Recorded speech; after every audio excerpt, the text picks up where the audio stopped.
અમદાવાદની સાબરમતી નદી હાલ વાસણા બેરેજનું કામ ચાલી રહ્યું છે અને તેના જ કારણે ઘણા લાંબા દિવસોથી ખાલી કરવામાં આવી છે. થોડા દિવસ પહેલાં આ નદીમાં નેતાઓ અને અધિકારીઓ સફાઈ કરવા માટે ઉતર્યા હતા, પરંતુ અત્યારના દ્રશ્યો છે કે સાબરમતી નદીમાં ગંદકીનું સામ્રાજ્ય પણ એટલું ને એટલું જ જોવા મળી રહ્યું છે. બીજી બાજુ મૃત માછલીઓના ઢગલે ઢગલા છે તે અહીંયા નદીના પટમાં જોવા મળી રહ્યા છે.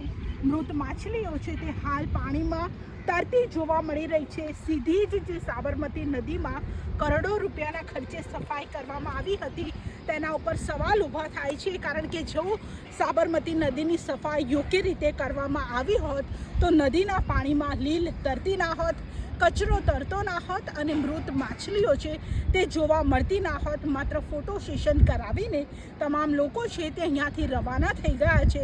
સોશિયલ મીડિયામાં વાહવાહી મેળવી લીધી છે, પરંતુ જો ખરેખરમાં સાબરમતી નદીની સફાઈ થઈ છે ખરા તે તમારા મનને પૂછજો.